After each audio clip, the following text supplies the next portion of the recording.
Hi viewers, welcome to our channel. ప్రస్తుతం మనతో పాటు దామో బాలాజీ గారు సీనియర్ జర్నలిస్ట్ ఉన్నారు. వారితో ఒకసారి మాట్లాడదాం. సార్ నమస్కారం సార్. నమస్తే. సార్, బీజేపీ బిల్లులకు వైసీపీ పైనే వ్యతిరేకత చూపిస్తున్నప్పటికీ లోపల మాత్రం సపోర్ట్ చేస్తుంది అని అంటున్నారు సార్. అంటే బీజేపీ బిల్లులో అది వక్ఫ్ బిల్లు కానివ్వండి, లేకుంటే జమిలీ ఎన్నికల బిల్లు కానివ్వండి, వీటిపైన ప్రెస్ మీట్లు పెట్టి వ్యతిరేకత చూపించేశారు. కానీ ఇవి పార్లమెంట్లో వచ్చినప్పుడు మాత్రం సపోర్ట్ చేస్తాం, ఓటింగ్ వేస్తాం అన్నట్టుగానే వైసీపీ ప్రవర్తిస్తుందని, బీజేపీకి సరెండర్ అయిపోయిందని, కేసులకు భయపడే ఈ విధంగా చేస్తుందని చెప్పేసి కూడా అంటున్నారు సార్. దీనిపైన మీ ఒపీనియన్ ఏంటి? అంటే మనకి ఆంధ్రప్రదేశ్ నుంచి 2 పార్టీలు ప్రధానంగా తెలుగుదేశం, వైసీపీ. ఈ 2 కూడా గత 10 ఏళ్ల నుంచి హ్మ్. మోడీకి సరెండర్ అయిన పార్టీలే. అందుకని ఉండవల్లి ఏం చెప్పాడు, అన్ని రాష్ట్రాల కంటే కూడా బీజేపీ బలం ఆంధ్రప్రదేశ్‌లోనే ఎక్కువుంది అని చెప్పాడు. ఎందుకంటే 25 ఎంపీలకి 25 బీజేపీ అకౌంట్‌లకే పోతాయి. ఎవరు గెలిచినా బీజేపీకి సపోర్ట్ చేస్తారు. తెలుగుదేశం ప్రతిపక్షంలో ఉన్న బీజేపీని సపోర్ట్ చేసింది. ఇప్పుడు తెలుగుదేశం కూటమిలో ఉంది కాబట్టి అనివార్యంగా బీజేపీని సపోర్ట్ చేస్తుంది. సేమ్ ప్రిన్సిపల్ వైసీపీకి కూడా వర్తిస్తుంది. వైసీపీ ప్రతిపక్షంలో ఉన్నా, అధికారంలో ఉన్నా అక్కడ బీజేపీనే సపోర్ట్ చేసింది. దీనికి ప్రతిఫలంగా చంద్రబాబు కి యాంటీగా జగన్కి బీజేపీ సపోర్ట్ చేసింది. చివరికి చంద్రబాబుని జైల్లో పెట్టడానికి కూడా బీజేపీ జగన్కి అనుమతి ఇవ్వడమా, లేకపోతే వాళ్లే ప్రెజర్ చేసి అరెస్ట్ చేయించారని ఇంకొక వాదన కూడా ఉంది. ఏదేమైనా జగన్కి అండగా బీజేపీ నిలబడింది.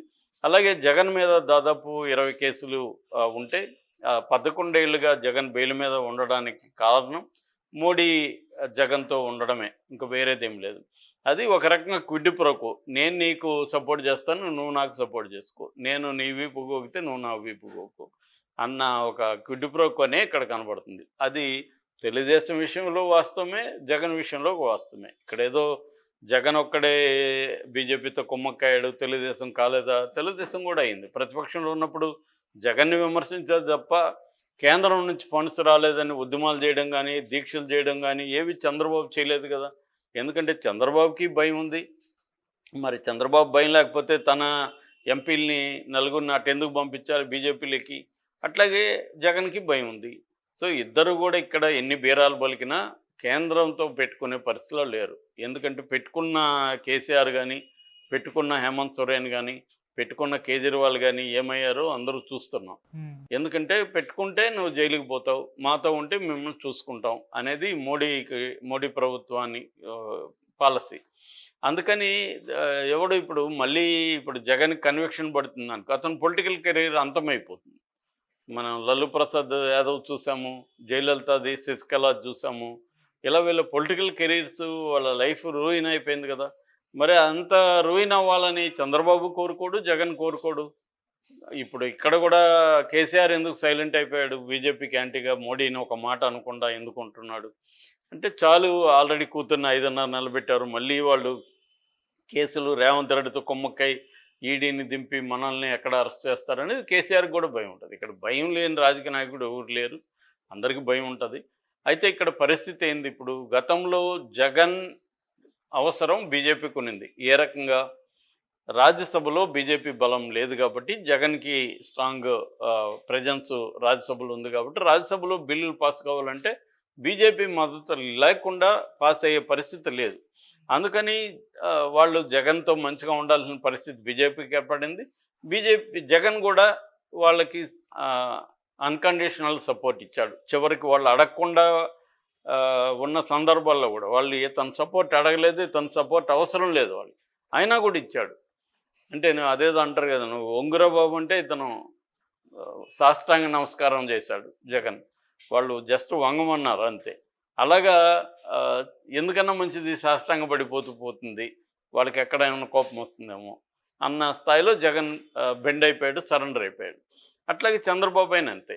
చంద్రబాబు అప్పుడు సరెండర్ అయిపోయాడు, ఇప్పుడు కూడా సరెండర్ అయిపోయి ఇప్పుడు ఏమన్నా చంద్రబాబు మోడీ గల్లా పట్టుకొని నువ్వు ఇచ్చిన హామీలు ఎందుకు నెరవేర్చట్లేదు, ఈ విభజన హామీలు ఎందుకు నెరవేర్చట్లేదు అనేమన్నా అడుగుతున్నాడా? ఏమీ లేదు. చివరికి అమరావతికి అప్పు తీసుకోండి అంటే కూడా దానికి కూడా సైలెంట్ కూడా. అప్పు ఇవ్వడానికి నువ్వెవరు అయ్యా బాబు, నువ్వు గ్యారంటీ ఏంటి? మేము తీసుకోలేము అప్పు, మాకు నువ్వు నిర్మాణానికి, రాజధాని నిర్మాణానికి ఫండ్స్ ఇవ్వకుండా అప్పు తీసుకోమండం ఏంటని చంద్రబాబు అడగాలి కదా, అడిగాడా? అట్లాగే పోలవరం ప్రాజెక్ట్ డబ్బులు ఎందుకు ఇవ్వట్లేదని అడిగాడా?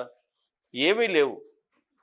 ఇప్పుడు ఉక్కు కర్మాగారం కూడా డ్రామాలే జరుగుతున్నాయి. ఒక పక్క లేదు లేదంటూనే మెల్లగా అన్నీ చేసుకుంటూ వెళ్తున్నారు దాన్ని. ప్రైవేటీకరణకి ఏమేమి కావాలో ఆ వైపుగానే నడుస్తుంది. హ్మ్. వీళ్ళేమో మేము కానివ్వమని చెప్తున్నారు. సో ఏ రకంగానూ మోడీని ఎదిరించే దమ్ము, ధైర్యం 2 పార్టీలకి లేవు.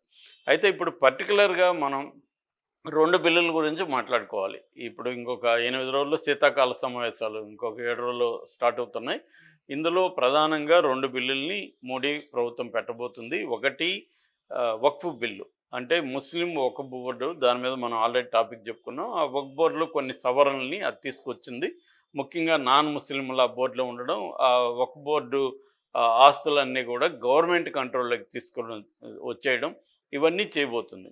దాన్ని పైకేమో 2 పార్టీలు వ్యతిరేకిస్తున్నాయి. తెలుగుదేశం కూడా ఒక బిల్లుని మేము అవన్నీ ఒప్పుకోమని చెప్తుంది. ఆ మధ్య కూడా ముస్లిం పెద్దలు చంద్రబాబును కలిసినప్పుడు దీని మీద మేము పరిశీలించి నిర్ణయం తీసుకుంటాం అన్నాడు గానీ, ఇప్పటివరకు చంద్రబాబు తన నిర్ణయాన్ని ప్రకటించాల. అయితే చంద్రబాబుది ద్వంద్వ వైఖరి కనిపిస్తుంది. ఒక పక్కేమో పార్లమెంట్‌లో ఏమో వ్యతిరేకిస్తారు. కేబినెట్ మీటింగ్‌లో వీళ్ళ మంత్రులు దాన్ని వ్యతిరేకించరు. వీళ్ళ మంత్రులు వ్యతిరేకించాలి కదా! డిసెంట్ ప్రకటించాలి కదా! అది చేయరు. పార్లమెంట్‌లో ఏమో వ్యతిరేకిస్తున్నట్టు ఉంటారు. మరి ఇప్పుడు ఆ బిల్లుకి చంద్రబాబు మద్దతు ఇవ్వబోతున్నాడా లేదా అనేది ఇప్పటివరకు ఆయన అనౌన్స్ చేయలేదు. రెండవది జగన్. జగన్ ఆల్రెడీ విజయసాయిరెడ్డి క్లియర్‌గానే చెప్పాడు పార్లమెంటరీ కమిషన్‌లో ఈ 9 సవరణలు, 9 సవరణల్ని మేము వ్యతిరేకిస్తున్నామని జగన్ కూడా లేఖ రాశాడు. క్లియర్‌గా జగన్ ఈ సవరణలు తమ కొన్ని ముస్లిం పెద్దలు ఇతర పార్టీలు వ్యతిరేకిస్తున్నది, వైసీపీ కూడా వ్యతిరేకిస్తున్నట్టు ఓపెన్‌గానే ప్రకటించారు. కాబట్టి ఇప్పుడు అదే వీళ్ళు చెప్పిన 9 గాని అలాగే ఉంటే ఖచ్చితంగా వైసీపీ యాంటీ ఓటు వేస్తామని కూడా వాళ్ళు ప్రకటించారు. అది కూడా తేలిపోతుంది కదా! పార్లమెంటరీ సమావేశాలు వచ్చినప్పుడు ఆ సవరణలు అలాగే ఉంటే మార్చకుండా వైసీపీ సపోర్ట్ చేస్తుందా లేదనేది మనకి వైసీపీ వ్యవహారం కూడా తేలిపోతుంది. హ్మ్. ఇక చంద్రబాబుది ఇంకా తేలలేదు. చంద్రబాబు కూడా అక్కడ తేలిపోతుంది కదా! నాకు తెలిసి చంద్రబాబు అయితే 100% సపోర్ట్ చేయాల్సిందే. ఆయనకి మార్గం లేదు. జగన్‌కి కనీసం మార్గం ఉంది. ఎందుకంటే ఇప్పుడు జగన్ అవసరం ఎట్లాగో మోడీకి లేదు. జగన్ మోడీకి మద్దతు ఇచ్చినా ఇకపోయినా మోడీ అనుకుంటే జగన్ జైలుకెళ్తాడు. కాబట్టి మోడీకి జగన్ మద్దతు అవసరం లేదు.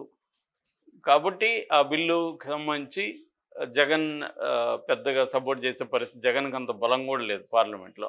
కాబట్టి అదేం లేదు. ఆల్రెడీ రాజ్యసభ సభ్యులు కూడా జగన్ వీక్ అయిపోయింది. రెండోది మోడీకి రాజ్యసభలో కూడా బలం పెరిగింది. కాబట్టి జగన్ అవసరం లేదు. ఏ రకంగానూ జగన్ అవసరం వాళ్ళకి లేదు. జగనయ్యే ఇవ్వాలి. నేను అదే ఇందాక చెప్పినట్టుగా నువ్వు అసలు వంగొద్దు, నువ్వు మాకు సంబంధం లేదన్నా కూడా ఈయన కాళ్ళ మీద పడే అవకాశం ఉంది. కానీ ఈ బిల్లుకు సంబంధించి అయితే జగన్ అలా చేస్తున్నట్టు ఇప్పటివరకైతే కనబడలేదు. సమావేశాల్లో ఎలాంటి నిర్ణయం తీసుకోవాలో చూడాలి. ఇక రెండవది జమిలి ఎన్నికలు. జమిలి ఎన్నికలు చంద్రబాబు, జగన్ ఇద్దరి మధ్య తేడా లేదు. ఇద్దరు కూడా జమిలి ఎన్నికలకు ఓకే. ఇక్కడ కూడా అంతే. ఇక్కడ కూడా బీఆర్ఎస్ ఓకే జమిలి ఎన్నికలు. అలాగా నాన్ బీజేపీ, నాన్ ఇండియా కూటమిలో ఉండే అనేక పార్టీలు కూడా జమిలి ఎన్నికలకు ఓకే అంటున్నారు. వాళ్ళకి పెద్ద ఇబ్బంది ఏమీ లేదు. ఓన్లీ ఇండియా కూటమిలో పార్టీలే వ్యతిరేకిస్తున్నాయి జమిలి ఎన్నికల్ని. ఆ రకంగా చూసుకున్నప్పుడు ఇద్దరు కూడా దాన్ని వ్యతిరేకించట్లేదు. సో అది వాళ్ళ ఇష్టం కదా! జమిలి ఎన్నికలు వస్తే లాభాలు ఉన్నాయి, నష్టాలు ఉన్నాయి. దానికి సంబంధించి ఇటు జగన్ కానీ, ఇటు చంద్రబాబు కానీ జమిలి ఎన్నికలను ఆహ్వానిస్తున్నారు. సో ఇంకా మనం ఆ విషయంలో జగన్ బీజేపీకి సరెండర్ అయినట్టుగా అనుకోవాల్సిన అవసరం లేదు. హ్మ్. ఎందుకంటే అది వీళ్ళకి కూడా దాంట్లో ఏమీ ఇబ్బంది అయితే లేదు. కాబట్టి ఓవరాల్‌గా ఇప్పటికి కూడా అంటే జగన్ బీజేపీని ధిక్కరిస్తాడా అంటే ధిక్కరించడు. ఎందుకు ధిక్కరించాలి అనేది అనుకుంటాడు జగన్ కూడా. ఎందుకంటే చంద్రబాబు కూడా అదే అనుకున్నాడు. కేసులున్నాయి జగన్ మీద.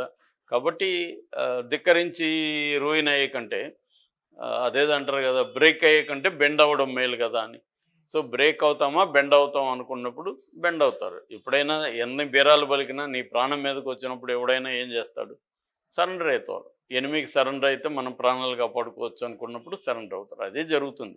ఇక్కడ మోడీని తప్పుపట్టాల్సిన అవసరం ఉంది. ఎందుకంటే ఈ సిచ్యువేషన్ బెదిరించి బ్లాక్‌మెయిల్ చేసి కేసులు పెట్టి